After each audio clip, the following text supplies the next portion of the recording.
अॼो की वीडियो में पाण ॻाल्हि कंदासीं जलाल चांडे जे बारे में ऐं जलाल चांडे जो हिकिड़ो कलाम बि तव्हांखे हिन वीडियो जे सूरत में ॿुधाईंदासीं जंहिंजा कुझु हिते ॿोल आहिनि त मिठा मोह माण्हू तोता छॾिया लख लुटाए मूं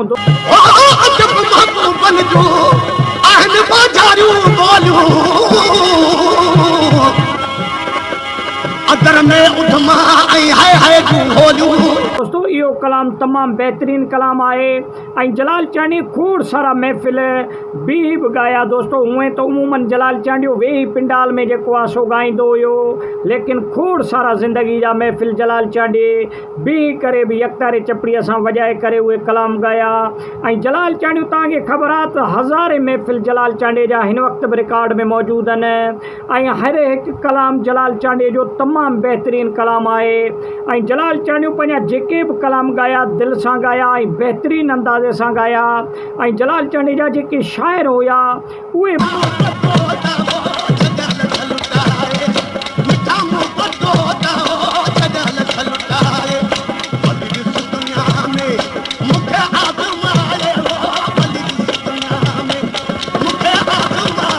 तमामु बहितरीन शाइर हुया, के काछे जा शाइर हुया, के सिंध जा शाइर हुया, के अॻिते पोइते तक़रीबन खोड़ सारनि शाइरनि जी शाइरी जलाल चांडे ॻाई। लेकिन तमामु बहितरीन ऐं प्यारो शाइर हुयो उहो अली हसन बबर हुयो जलाल चांडे जो, जंहिंजा खोड़ सारा कलाम जलाल चांडे ॻाया।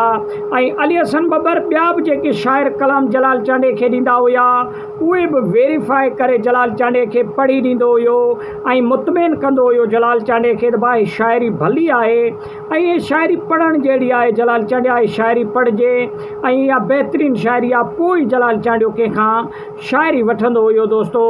न त उमूमन जलाल चांडियो अली हसन बबर जी शाइरी ॻाईंदो हुयो। अली हसन बबर काछे जो शाइर हुयो ऐं तमामु बहितरीन शाइरी उन लिखी पंहिंजे दौर जी, पढ़ियलु लिखियलु बि हुयो ऐं उहो कापी कंदो इंडिया जा जेके फ़नकार हुया, जेके कलाम हुया उन्हनि मां ई जेको आहे सो ॿुधी करे कापी करे पोइ जलाल चांडे खे पंहिंजी शाइरी ठाहे ॾींदो पंहिंजे ज़बानी लिखत जे हिसाब सां। उन में ॿोल गॾाए के VIP ऐं सुठा जेको आहे सो शाइरी करे ॾींदो हुयो। शाइर भलो हुयो त वरी पढ़ण वारो बि तमामु बहितरीन हुयो। जलाल चांडे जो तव्हां कलाम ॻाइण जो अंदाज़ ॾिसो ऐं जलाल चांडे जी मौसीक़ी तव्हां ॾिसो त चार चंड हणी छॾींदो। बेकार मां बेकार शाइरी अगरि जे जलाल चांडे खे ॾींदव त उहो बि पंहिंजे अंदाज़े सां ॻाए करे उन शाइरीअ खे बि जलाल चांडियो मक़बूल कंदो। दोस्तों जलाल चांडे जी जेका पेशानी हुई ऐं फेस हुयो उहो तमामु घणो सिंध में मक़बूल हुयो।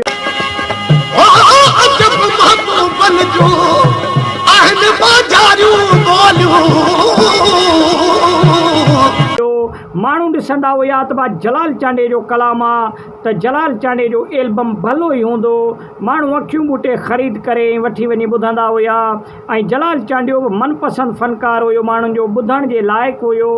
जलाल चांडियो बि हिकु बहितरीन सिंध जो फ़नकार हुयो। वॾी महिरबानी कलाम तव्हां ॿुधो हूंदो वीडियो जे आगाज़ में। उमेदु आहे त तव्हांखे भलो लॻो हूंदो। लाइक ऐं शेयर कयो, चैनल खे सब्सक्राइब कयो। वॾी महिरबानी।